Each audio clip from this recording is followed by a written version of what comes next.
Actress Britney Murphy died today at a hospital in Los Angeles. Murphy appeared in Sin City, Clueless, and 8 Mile among her 30 films. Police have opened an investigation into her death. Britney Murphy was 32 years old. Brittany, please come back! Friends and family of actress Brittany Murphy arrived at a Los Angeles cemetery Thursday for a private Christmas Eve funeral. The 32-year-old Murphy died Sunday after collapsing at her Hollywood Hills home. An autopsy performed Monday inconclusive. Authorities are awaiting toxicology results to determine the cause of death. They do not expect foul play. There's something disturbingly consistent about the way certain people in Hollywood suddenly disappear from the spotlight. It doesn't matter if they were in the prime of their life, surrounded by success, or even considered beloved in the public eye. One by one, they vanish under the same eerie circumstances. Pneumonia. That's the word that keeps surfacing. But this isn't your everyday flu season tragedy. We're talking about young stars, seemingly healthy, who suddenly fall ill and never wake up. Brittany Murphy, Kim Porter, Aaron Carter, all connected in one way or another to the same person. And all gone far too soon. The question isn't just how anymore. The real question is why. Before we dive in, make sure you hit that like button so more people can see this story. Subscribe if you're ready to question what really goes on behind the scenes, and turn on notifications so you don't miss what's coming next. Let's break it all down. She was an actress with big potential. Then Brittany Murphy died young. Well, now a new HBO Max documentary is looking into the star's troubled final years. It's your first look at the blockbuster documentary that reveals new chilling information about the mysterious death of actress Brittany Murphy. I met this guy who's so totally amazing. The former It Girl, known for the films Clueless, 8 Mile, and for dating Ashton Kutcher, died in her home at age 32. Media and paparazzi surrounded the home that she shared with her husband, Simon Monjack. I'm a happy type person. I smile a lot. She's a Scorpio. What else do you need to know? I'm a double Scorpio. Double Scorpio. She evidently collapsed in the bathroom. When news first spread that Brittany Murphy had passed away, the reaction wasn't just one of shock, it was confusion. She was only 32 years old, full of life, talent, and surrounded by the resources that most people could only dream of. Her performances in films like Clueless and 8 Mile made her a standout name in Hollywood, but behind that familiar smile was a series of personal struggles that rarely made it into the spotlight. According to the official reports, her cause of decease was listed as pneumonia and severe anemia, two conditions that rarely lead to fatal outcomes in someone her age, especially when detected early. The explanation felt too simple, almost dismissive. Friends and fans alike were left wondering how someone with so much support and access could be taken by something so treatable. I've never seen a case where a young wife dies and 5 months later, a youngish husband dies, basically from the same underlying factors.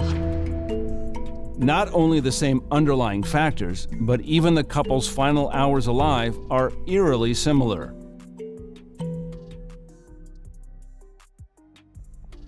The night Brittany died, she passed out twice. Eventually, I got to the point where she had told her mother, Sharon, "Mommy, I'm dying, I'm going to die." To me, that is alarming that a mother would ignore those requests for help, those cries for help from her own daughter. Even more disturbing was what she told her mother before collapsing. "Mommy, I'm gonna go." That kind of statement doesn't come from nowhere. It comes from someone who knows something is deeply wrong, someone who may have sensed what was coming before anyone else did. Fire Department 97, what's the address of the emergency? 1895 Rising Glen Road. What's the phone number you're calling from? Tell me exactly what happened. Oh, somebody's passed out. Somebody what? My daughter's passed out. We're doing mouth to mouth. Please get here quick, okay, please. okay. All right, we're going to. How old is your daughter? She's 30. Please hurry. She's 30?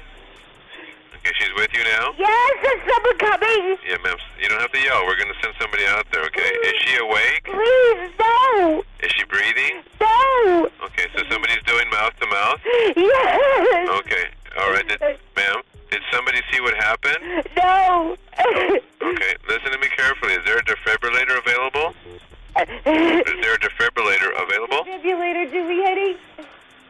No. Okay, listen to me carefully. We're on our way. I'm going to give you instructions. Are you right by her now? Yes, yes. Are you right by her now? Yes. The autopsy didn't offer comfort. Instead, it raised even more questions. It revealed high levels of toxins and metals in her system, yet this was explained away without further investigation. Who actually passed away before Kim Porter's second autopsy report was finished. Ed Winters worked on people like Paul Walker, Tom Petty, Brittany Murphy, and Michael Jackson. And then I found out even something more crazy. So do you guys remember Harley Pasternak, the trainer that was CIA that Kanye talked about trying to off him and other celebrities like Aaron Carter? Harley Pasternak followed me to the hotel. Aaron Carter, and now they acting like they won't clear the Backstreet Boys sample. You get what I'm saying? Harley Pasternak, Pusha, your trainer. Harley Pasternak, Jay-Z. Harley Pasternak worked with Brittany Murphy before she passed away. Harley Pasternak claimed that Brittany Murphy's husband hired him to work with Brittany, but when she came into his gym, he was sure that she was under the influence of something. Yeah, right. And what makes everything even worse is the fact that Brittany Murphy dated Ashton Kutcher around the same time that he was best friends with Diddy. And it's been alleged for years that before Brittany Murphy passed away, she was getting ready to expose SA that was happening in Hollywood. And we know even though Ashton Kutcher was friends with Diddy, he worked at an organization for these SA child and women victims. That was up until 2023, until Ashton Kutcher decided to resign from Thorne because he sent a letter in support of Danny Masterson, basically discrediting all of his victims and saying how much of a great guy he was. So a man for years that sat on a board trying to help women and children, that was also friends with someone like Diddy, was dating Brittany Murphy, and she was allegedly getting ready to expose the industry in some things that she knew. And Harley Pasternak just so happened to be around her right before she passed away? Nah. People close to her described how her behavior changed in the weeks leading up to her final day. She seemed tired, overwhelmed, and increasingly isolated. Despite all of this, no one stepped in to provide medical help until it was too late. Some theories suggest that Britney had become frustrated with the entertainment industry and was beginning to distance herself from certain people. Others claim she had knowledge of things that made her a problem to the wrong individuals. Regardless of which story you believe, the facts remain unsettling. She passed away in her own home under unclear conditions and left behind a legacy clouded by mystery. And it didn't stop with her. What followed just months later only deepened the suspicion that this was more than a random tragedy, because someone else inside that very same house would experience the exact same fate. Just 5 months after Brittany Murphy passed away, her husband Simon Monjack was found unresponsive in the exact same house. The reported cause was the same as hers: pneumonia and anemia. When two adults, both relatively young and living in the same environment, experience the same rare medical condition within such a short time frame, the idea of coincidence becomes harder to believe. Now to the latest Hollywood mystery. The husband of actress Brittany Murphy has been found dead just 5 months after her own passing. CBS News correspondent Michelle Miller has the details. Good morning. Good morning, Harry. Well, some would say that Simon Monjack was best known simply for being married to Brittany Murphy. Now he has followed her into death in an eerily similar way. It was a marriage between a fading young star and an unknown screenwriter with a checkered past. Now, just 5 months after Brittany Murphy's tragic death from pneumonia and drug intoxication, her husband, Simon Monjack, has also died. The 39-year-old was found unconscious Sunday night in the same Hollywood Hills home where Murphy had gone into cardiac arrest December 20th. Ironically, Brittany Murphy's mother, Sharon, discovered the bodies of both her daughter and her son-in-law. A neighbor described the scene the night Murphy died. They were putting tubes in her throat and trying to resuscitate her with paddles, and then her husband was here just wandering around and in his pajama bottoms, just looking completely dazed and shocked. These were not cases involving long-term illness or isolated living. They were surrounded by wealth, medical access, and people who should have noticed something going wrong.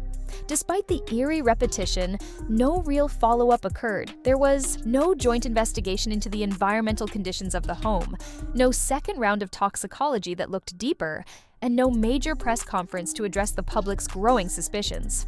The media simply noted the similarity and moved on, as if this was just another unfortunate Hollywood story. Simon had always been viewed with skepticism by some in Britney's circle. Rumors swirled about his past, his financial dealings, and how much control he had over Britney's decisions. But when he passed, that skepticism evaporated. Instead of prompting a broader investigation, his story was folded neatly into the narrative of shared heartbreak. The same mother who discovered Britney's body found Simon's too, and again, the authorities treated it as a closed case. No one asked why two people with known concerns about their health were never hospitalized. No one explained how their final symptoms mirrored each other so closely. The same silence that followed Britney's passing seemed to extend to Simon as well, and that silence speaks volumes. If this had been a regular household, the public would demand answers. But in the world of celebrities and influence, some questions are never asked. And when you begin to connect the timing of their passing to the people they interacted with, a new pattern starts to take shape. That pattern becomes more obvious when we examine who introduced Britney to the very circles she may have later tried to escape from. Ashton Kutcher and Brittany Murphy were more than just co-stars in Just Married. Their chemistry on set carried over into real life, turning into a complicated relationship that was kept out of the public eye. I was around Ashton Kutcher and Diddy before, and they were speaking about Brittany Murphy. And I don't think I ever told this story, and I'm about to tell this story here. While he was married to Demi Moore, he was still sneaking around seeing Brittany Murphy. You understand?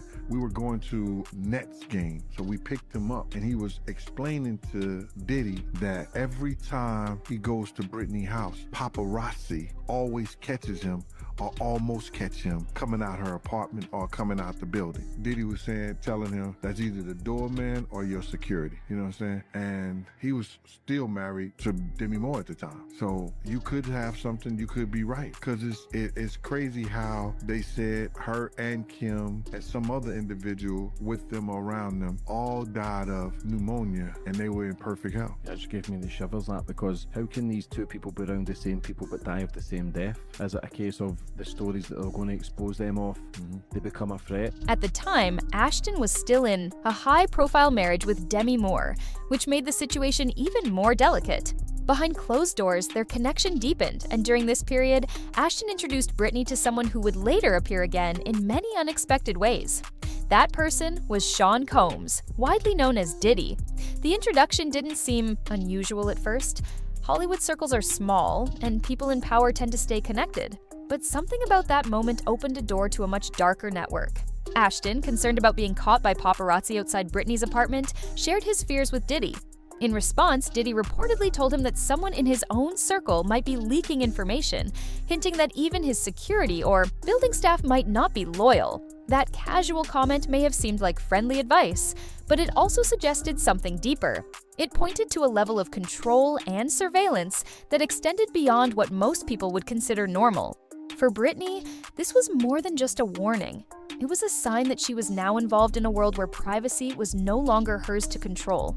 Her quiet romance with Ashton fizzled out, but her connection to powerful figures remained. Whether she chose to stay close to them or felt trapped by the relationships she had formed is still unclear. What is clear is that from this point on, Britney's life took a subtle but noticeable turn. The roles dried up. Her public appearances became rare. Her inner circle changed. And behind the scenes, whispers began to grow. Whispers that she had seen too much, heard too much, and might have been thinking about stepping away. But walking away from people who hold real power in Hollywood is never as easy as it sounds, especially when one of those people is part of a pattern that keeps surfacing again and again in stories that end in silence.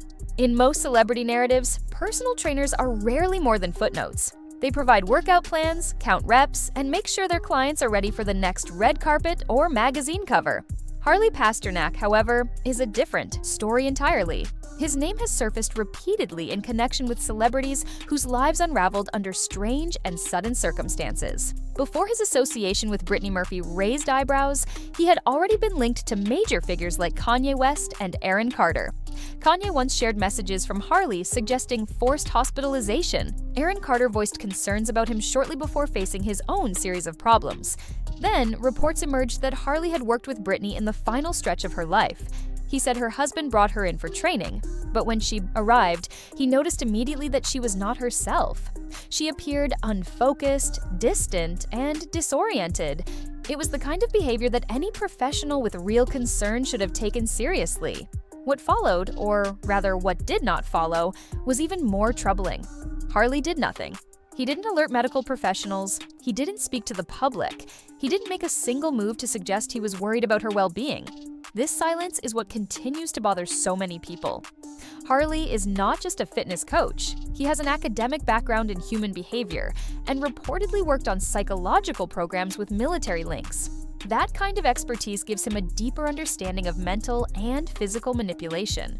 In the context of Britney Murphy, it makes his presence feel far more strategic than coincidental. She was already surrounded by high-level individuals, some of whom had reputations for controlling the people in their circles. To add someone like Harley into the mix, someone who has been accused of psychological pressure tactics, creates a scenario that feels almost engineered. Britney's life in those final weeks was filled with shifts she couldn't explain and people who may not have had her best interests at heart. And she wasn't the only one, because as it turns out, this strange pattern of health emergencies continued with others who had something in common with her. Kim Porter was once considered one of the most admired women in entertainment. A model, actress, and mother to 3 of Diddy's children, she was deeply connected to the inner workings of both his personal and professional life. In 2018, she unexpectedly passed away at age 47. The official explanation was once again pneumonia. But to those paying close attention, the similarities to Britney Murphy's case were impossible to ignore. Like Britney, Kim was reportedly in good health just days before her sudden collapse. She had recently ended her relationship with Diddy and was reportedly working on a tell-all project. Close friends claimed she had begun sharing parts of that story privately, and then, suddenly, her voice went silent. Not long after her passing, whispers began to circulate that she had held onto certain documents, photos, and possibly even video footage. Do you think that Diddy Kim Porter? Absolutely. Why? Because of all the videotapes, because of the book, because of all the people she gave copies of her book to, or at least chapters, because of everything that she had on him, because of the tape that she used to blackmail him into a relationship and into a raise of him being sodomized by Andre Harrell. And I am not saying that allegedly, because I heard her and Kim Muir talking about it in the booth of the bathroom while snorting cocaine at the Kit Kat Club. Well, Pierce, let me ask you a question. From your journalistic perspective, have you ever noticed how in this industry, people untimely meet their demise as soon as somebody else seems like they're having a problem? Have you ever seen that before? Well, there was, of course, the case of one of his other ex-girlfriends, Kim Porter, who died of pneumonia at a very young age. You've just referenced your own situation with pneumonia that you believe was deliberate poisoning. Do you believe that may be what happened to her? Why are so many people coming down with pneumonia? Why is that happening to everybody? What is that about?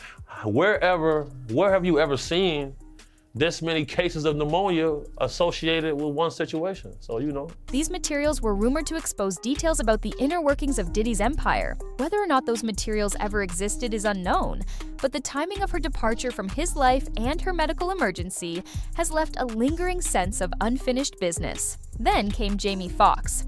In 2023, he was hospitalized under mysterious circumstances. There were rumors. I'm not saying. Well, I was going to mention on this that there have been rumors circulating online that Diddy may have poisoned Jamie Foxx, which caused his 2023 hospitalization. In his Netflix show, he compared Combs to the devil in revealing his near-death experience after a brain bleed and stroke. He said, I say this all the time, I saw the tunnel, I didn't see the light. It was hot in that tunnel. I thought, shit, have I gone to the wrong place? I looked up the end of a tunnel and I thought I saw the devil saying, come on, or was that Puffy? The public was told very little, just that he had suffered a serious medical episode while filming. For weeks, there were no updates and rumors quickly spread. Some claimed he had been poisoned. Others pointed to his past comments about Diddy and the unsettling stories that linked the two.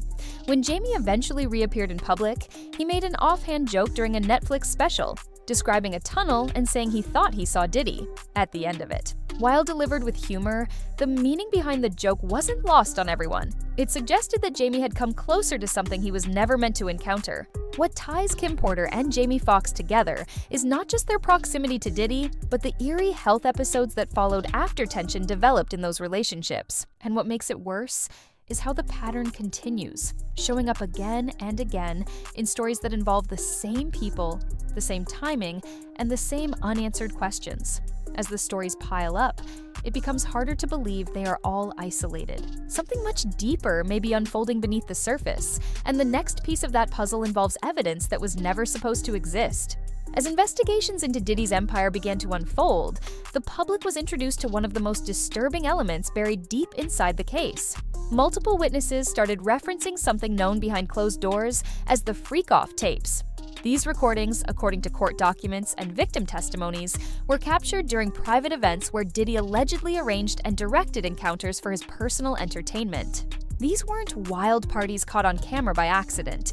They were carefully orchestrated situations that served a darker purpose. Former associates claimed that every moment was filmed, with cameras deliberately placed to capture footage that could later be used as leverage. These recordings became weapons. Victims said they were threatened with exposure unless they complied with further demands or stayed silent. The idea wasn't just to embarrass, it was to trap people into submission, using shame and fear to maintain absolute control. One of the most chilling accounts came from a woman using the pseudonym Jane, who described how she was coerced into participating in these events. Afterward, she was reminded of the footage and warned what would happen if she ever spoke out. Now the government is saying Diddy victim number 2, who is going by the pseudonym of Jane, will provide a similar testimony to that of Cassie Ventura's, stating that she did not want to participate in the freak-offs and that she was terrified of anyone seeing the recordings of her engaging in these activities. And the government expects to offer text messages that Jane sent to the defendant's chief of staff on December 28th of 2023. And the chief of staff at the time would be Christina Korm, and she stated, "Diddy just threatened me about my tapes and that he has me on 2 phones. He said he would expose me and send them to another person." And then she proceeded to write another text message to Christina Korm, but right now this information is blacked out and it looks pretty long compared to the last text message that they reference. The government says that these text messages confirm James' views of the recordings of her encounters during the freak-offs with the same level of honor as Cassie Ventura. And they are alleging that the defendant used those recordings to blackmail both victims, who were and remain terrified of the release of those tapes. Cassie Ventura, who had a long and public relationship with Diddy, shared a similar story in her own lawsuit. She stated that the existence of those videos haunted her and that she was repeatedly told they could be released at any time. Federal prosecutors confirmed the authenticity of the tapes and have requested that they remain sealed from the press due to their explicit content and the emotional damage they could cause if leaked. These videos were more than just private recordings. They were instruments of silence. They allowed Diddy to hold power over people long after the actual events took place. Victims described how knowing they were recorded, often in moments they didn't fully consent to, left them feeling paralyzed. With this kind of evidence locked away behind courtroom walls, it became clear that the public had only seen the surface of what these freak-off gatherings really represented. And the next person to step forward revealed just how far this control system extended, even into the daily life of one of Diddy's closest employees. Mia, a former assistant who testified under a pseudonym, delivered one of the most disturbing and emotionally detailed accounts during the federal case. Her story didn't come from rumors or speculation. It came from lived experience inside the walls of Diddy's world. Mia revealed that her role was nothing like a traditional assistant job. Instead of handling emails or scheduling meetings, she was expected to read his moods, anticipate his needs, and obey without hesitation. She kept a list of her responsibilities, and what stood out wasn't just the length, but the absurd nature of some of the demands. From cracking his knuckles to managing business operations, every task was treated as urgent and unquestionable. This was not a job. It was a state of constant survival. According to Mia, even her personal boundaries were erased. She couldn't say no. Not because she didn't want to, but because saying no felt dangerous. What she described wasn't chaos by accident. It was a system built on control. Mia spoke about how Diddy would suddenly change. His demeanor would shift. She said his eyes would turn cold. And in those moments, it was like she wasn't speaking to a person anymore. She was invisible. She also testified that she had been recorded without her consent, and that those recordings were used to keep her quiet. In one instance, she sent a text to his chief of staff, saying she was being threatened with tapes. These weren't just empty warnings. They were part of a pattern where loyalty was demanded and silence was enforced. Mia's story revealed a side of the empire that went far beyond business or image. It showed how fear, confusion, and exhaustion were used to keep people in line. And just when her account seemed hard enough to process, the next witness stepped in. A man with a stage name that sounded like a joke, but whose story confirmed the worst suspicions about what those parties were really for. When the man known as the Punisher took the stand, many expected entertainment, not testimony. As a former exotic dancer and adult performer, his nickname might have sounded like a gimmick. But what he revealed under oath painted a disturbing and deeply uncomfortable picture. He testified that he had been hired multiple times to participate in private events hosted by Diddy and attended by Cassie Ventura. These weren't casual parties or even wild Hollywood nights. Next up on the stand, after Cassie's mom stepped down, a man who goes by the name, wait for it, the Punisher. The Punisher is an exotic dancer and former sex worker whose real name is Sheree Hayes. Mr. Hayes told the jury that he got his nickname playing basketball, but his photos, they seem to tell a different story for why he may be using that name today. Ooh, kind of safe for work, almost not safe for work. I wouldn't put it up at work, but that's the Punisher, y'all. Mr. Punisher testified that he was hired by Diddy and Cassie for 8 to 12 different times, things like episodes. And he was meant to create a sexy scene that would last for hours. He said that Diddy called all the shots in these episodes. He didn't call them freak-offs, but he described what we've heard as freak-offs. He never saw any cameras, he said. He didn't see any violence. And he said, although Cassie would sometimes wince or sigh at some of the sex directions that came from Diddy, he said it didn't seem as though Cassie was there against her will. Again, this is a prosecution witness, so that's kind of, that's on the fence there. He does certainly corroborate the freak-offs and what happened in the freak-offs, but that whole business about, to him, he wasn't sure if Cassie was into it or not, but he did hear that she winced and that she sighed as Diddy gave a lot of those directions. By the way, the Punisher also said that he never saw Diddy take drugs, never saw that he seemed drunk or high, which is exactly what prosecutors are trying to show, that this was not just an out-of-control, party of an enlisted megastar, but instead was a clear-eyed criminal enterprise. According to his statement, they were meticulously organized scenes designed to play out specific fantasies. He explained that Diddy was always in control, dictating what should happen, how long it should go on, and even giving verbal instructions during the encounters. While the Punisher claimed he didn't witness any direct mistreatment, his testimony matched the descriptions given by other victims in terms of the setting, the environment, and the strange emotional tone that hung over the events. He remembered Cassie often reacting with discomfort, sighing, or going quiet when certain demands were made. What made this testimony especially important was that it came from someone who wasn't emotionally tied to the case. He wasn't a former employee, he wasn't filing a lawsuit. He was paid for his services, but even he could feel that something about the situation wasn't normal. He admitted that he never saw any cameras, but now understands that surveillance may have been happening without his knowledge. His presence confirmed that these events were not rumors or exaggerations. They were planned, repeated, and built around the power one man held over everyone in the room. And while he didn't have access to the recordings or the aftermath, his role in those evenings provided key details that supported other witnesses. Even without expressing outrage, his words helped piece together a broader system where control was disguised as pleasure and discomfort was masked by silence. It added another layer to the growing evidence that these weren't isolated encounters, but part of a larger mechanism that used people's vulnerabilities as entertainment. And the deeper we go into that mechanism, the more we begin to see how the entire industry played a part. Beneath the glamorous red carpets and million-dollar contracts lies a version of Hollywood that few outsiders ever see. It is a world where power dynamics determine who gets a role, who gets silenced, and who simply disappears. Many insiders have hinted at this hidden structure, but very few have spoken openly about it. You got to take drugs. You're going through so much to try and deal with life. You are literally, it's an unhealthy space.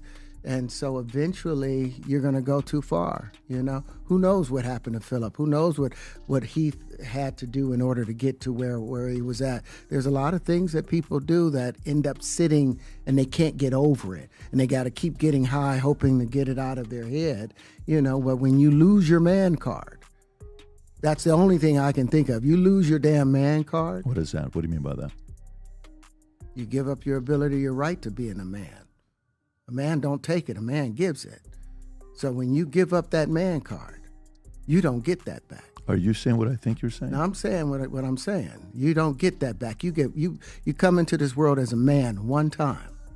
You give up that right for anything, for fear of being hurt, fear of somebody doing something, for wanting to gain something. When you give up that man card right, you lose some spiritual energy that has always been pushing through. Like if a woman gives up her womanly right of being a mother and taking care of her family and do all those things, when you give up those things, but when you give up your manhood, I've never seen somebody recover from it. That was all the people that went to the puffy parties. That was all the people that did all those things thinking that there was never going to be a consequence for what they were doing.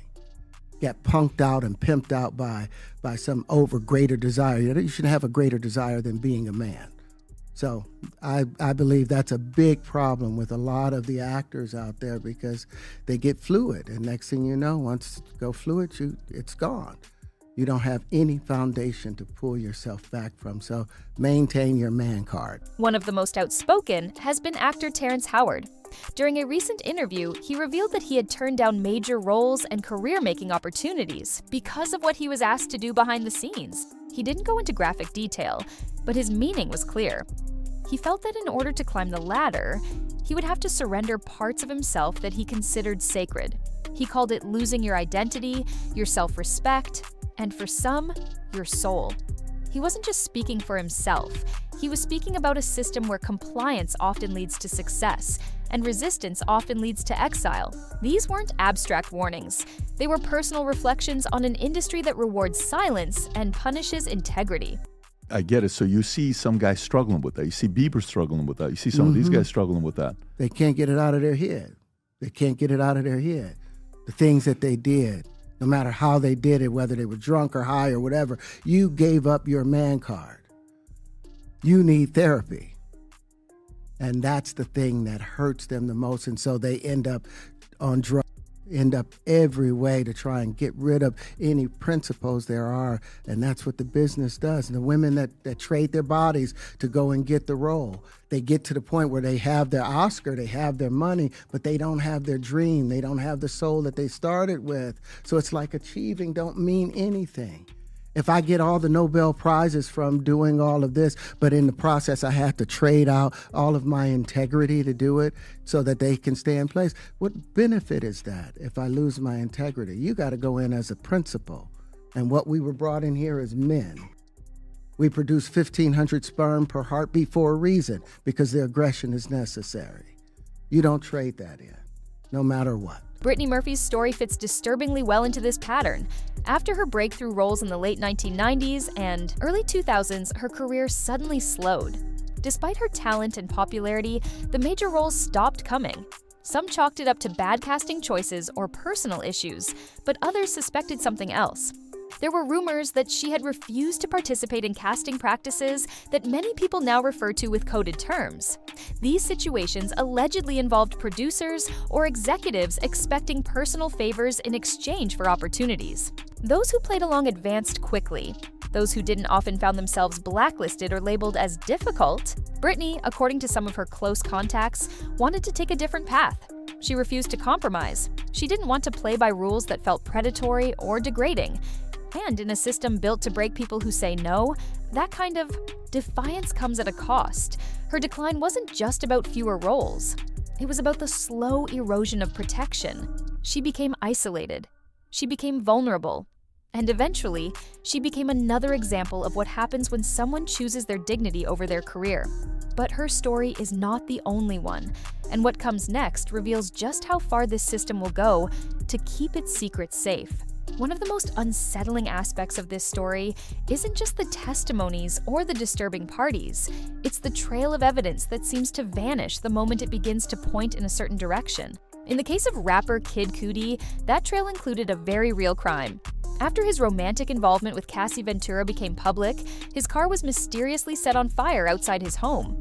Investigators found fingerprints on the scene, and those prints allegedly linked back to someone tied directly to Diddy, but somehow those prints were lost. Officials claimed the evidence was destroyed in an accident, and the case stalled. Court has adjourned today in the trafficking and racketeering trial of Sean Diddy Combs. Today, the defense requested a mistrial following testimony from an LA arson investigator, but the judge denied the request. ABC's Rena Roy has the latest.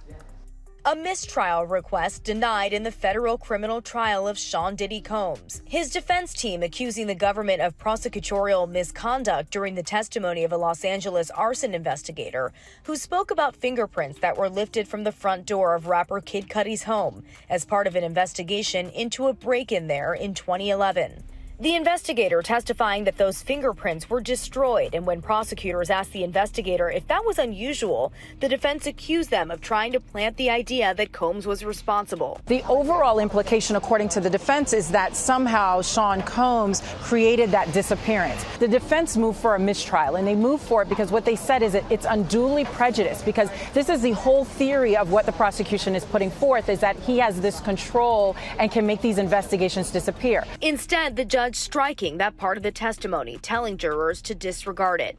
Right before, the jury heard from a police officer who responded to that break-in, testifying that he saw a black Escalade leaving the scene with plates registered to Combs' company Bad Boy Productions. The arson investigator also testifying about another incident at Kid Cudi's home in 2012 when his Porsche was set on fire. He testified about the smoke and fire damage in these photos that were shown to the jury and said he determined the fire was targeted and started with a Molotov cocktail. Kid Cudi last week testified he believed Combs was responsible for both incidents after finding out he was dating Cassie Ventura. This wasn't just a random mishap. It was one of several instances where physical evidence that could have supported a broader investigation simply disappeared. In an industry where image is everything and reputations are protected at all costs, these convenient losses feel less like coincidence and more like a strategy. The issue isn't just with items going missing. It's also about the way key incidents are downplayed or redirected. There have been multiple reports from investigators and insiders stating that when authorities attempted to pursue leads tied to Diddy's inner circle, they encountered resistance. Some officers mentioned being reassigned. Others said their reports were altered or shelved. It created a pattern where every path toward real accountability ended in silence. Even in the current federal trial, parts of the testimony that referenced specific events, including arson and surveillance, were stricken from the record. The jury was instructed to disregard them, even though they offered critical insight into how the web of control functioned. It's not just about protecting one man, it's about protecting the system that surrounds him. A system that knows how to erase what matters, suppress what threatens it, and isolate anyone who dares to ask the wrong questions. As this continues to play out in court, the public is left wondering how much evidence must go missing before people realize it's not just about what we see, but what we're never allowed to.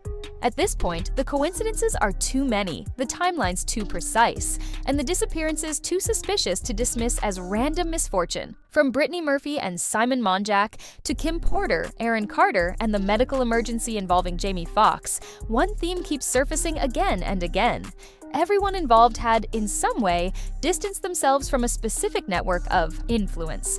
They were either leaving relationships, threatening to speak out, or simply choosing a path that no longer aligned with those in power. And almost every time, what followed was an unexplained collapse, a sudden change in health, or a disappearance of critical evidence. Even more haunting is how often pneumonia has been cited as the reason, not because it is rare, but because it's so ordinary that it slips past public suspicion. When used enough times, it becomes a disguise, a convenient way to avoid deeper scrutiny. This isn't about proving a single conspiracy. It's about acknowledging a pattern that keeps repeating. With eerie precision, why is it that so many people who once moved within the same social and professional circles are no longer here to speak?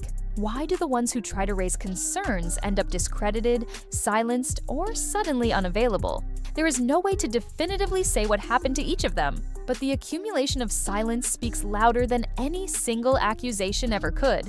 These are not isolated tragedies. They are chapters in a longer story that no one seems willing to finish. And for every question that gets asked, another door quietly closes behind the scenes. The deeper we look, the more we're forced to confront something that has been hiding, in plain sight. The problem isn't just the rumors, it's the system that allows them to keep coming true. And if no one holds it accountable, the pattern will continue. Which brings us to the most uncomfortable question of all. Not how it happened, but who is next? If you made it this far, then you already know this isn't just another Hollywood headline. It's a pattern, a warning, and a story that too many people are afraid to tell. If this video opened your eyes or made you think twice about what's really going on behind the scenes, do one thing. Don't let the conversation die here. Hit the like button so more people see what they're not supposed to. Subscribe if you want to keep digging deeper with us, and drop a comment below. Tell us what stood out to you most or what you think the industry is still hiding. The truth is out there, but it only spreads if we stay loud enough to expose it. As always, stay tuned.